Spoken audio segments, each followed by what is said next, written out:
ఎప్పుడైనా 200 ఏళ్ల నాటి గ్రామ జీవనాన్ని చూశారా? కరెంటు, మొబైలు, ఇంటర్నెట్, ఎటువంటి ఎలక్ట్రానిక్ ఐటమ్స్ లేని జీవితాన్ని గడిపారా? కానీ ఇవన్నీ లేనప్పుడే నిజమైన సంపూర్ణమైన జీవితం ఉంటుందని వీళ్ళ నమ్మకం. ఈ గ్రామం పేరు కూర్మ గ్రామం. ఇది శ్రీకాకుళం జిల్లాలోని శ్రీముఖలింగానికి అతి సమీపంలో 7.5 కిలోమీటర్ల దూరంలో ఉంది. అందమైన కొండల మధ్య ఆహ్లాదకరమైన వాతావరణంలో గత 5 సంవత్సరాలుగా ఈ గ్రామంలో దాదాపు 60 మంది నివసిస్తున్నారు. అందులో బ్రహ్మచర్యం పాటిస్తున్న పురుషులు కొందరు ఉంటే సరళ జీవనం గడపడానికి వచ్చిన కుటుంబాలు కొన్ని. వీళ్ళందరూ ఒకప్పుడు నగరాల్లో పెద్ద పెద్ద చదువులు, పెద్ద పెద్ద జాబులు, బిజినెస్లు చేసిన వాళ్ళే ఉన్నారు. అంతటి లగ్జరీ సిటీ లైఫ్ని వదిలేసి, కార్లని, మొబైల్ ఫోన్లని అన్నిటినీ వదిలేసి వీరు ఈ గ్రామానికి వచ్చి సరళ జీవనం గడుపుతున్నారు. అందులో ఉన్న అర్థమేమిటి, ఆంతర్యమేమిటి? వీళ్ళు ఆరాధించే దైవం ఆ శ్రీకృష్ణుడు. వీళ్ళు చెప్పేది ఏంటంటే, మానవ జీవితం తాత్కాలికం, శాశ్వత జీవితం ఇంకొకటి ఉంది.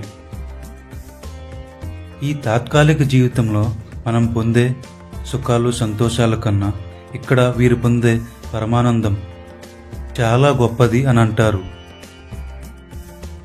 వీరంతా గురూజీ ప్రభుపాద మార్గంలో భగవంతుణ్ణి ఆరాధించి అందులో శ్రీకృష్ణుని బోధించిన, భగవద్గీతలో సూచించిన వైదిక జీవన విధానాన్ని అనుసరిస్తున్నారు. అందులోని భాగంగా వీరు ఇళ్ళని పురాతన పద్ధతిలో నిర్మించటం, ఎటువంటి రసాయనాలు వాడకుండా ఆర్గానిక్గా వ్యవసాయం చేయటం, వారి బట్టలను వారే స్వయంగా తయారు చేసుకోవటం, హరే కృష్ణ అనే మంత్రాన్ని స్మరిస్తూ సమాజంలో దైవత్వాన్ని, ఆధ్యాత్మికతని పెంచటం లాంటివి చేస్తారు.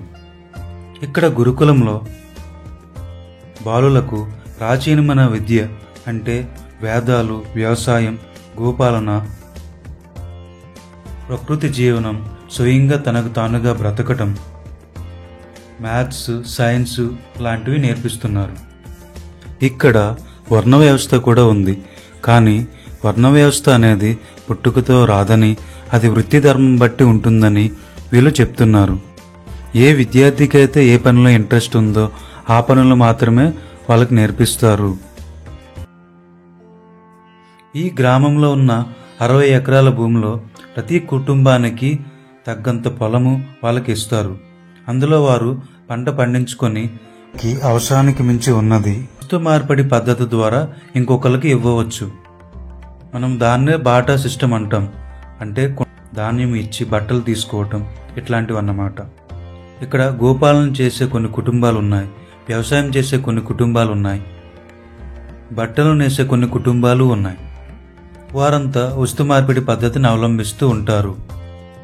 మనకి ఇక్కడ ధనమనేది లేనందున పేద, ధనిక అనే భేదం ఉండదు. ధన వ్యామోహం అస్సలు ఉండదు. ఇక్కడ వీరు ప్రకృతి సిద్ధంగా పండించిన పంటని వండి దేవుడికి నైవేద్యంగా పెట్టి దాన్ని ప్రసాదంగా స్వీకరిస్తారు. అంతేకాకుండా బయటి నుంచి వచ్చిన యాత్రికులకు కూడా భోజన సదుపాయం కల్పిస్తున్నారు. ప్రతిరోజు మధ్యాహ్నం, ప్రతి ఆదివారం 500 నుండి 300 మంది మధ్యలో భక్తులు వస్తూ ఉంటారు. వారందరికీ దేవుని ప్రసాదం వండి పెడతారు. ఇక్కడ ఇల్లు సాధారణంగా ఐరన్, సిమెంట్తో కాకుండా గోడలని ఇటుకలు, మట్టిని ఉపయోగించి నిర్మిస్తారు. కిటికీలను, ఇంటి పైకప్పును కర్రలతో నిర్మాణం చేస్తారు. గోడల యొక్క పై పొరని ప్రాచీన పద్ధతిలో సున్నం, బెల్లం, కరక్కాయ, మెంతులు, మినుములు వంటి వాటిని గానుగులో వేసి తయారు చేసిన మిశ్రమాన్ని గుగ్గులంతో కలిపి గోడల నిర్మాణంలో ఉపయోగిస్తారు. ఇక్కడ ఇల్లులన్నీ మండువలోగు నిర్మాణం కలిగి ఉంటాయి. ఇక్కడ ప్రతి ఇంటికి ఒక బావి ఉంటుంది. ఆ బావి నీటిని తాగుతూ, వంటకు వినియోగిస్తూ, స్నానం చేస్తూ ఉంటారు.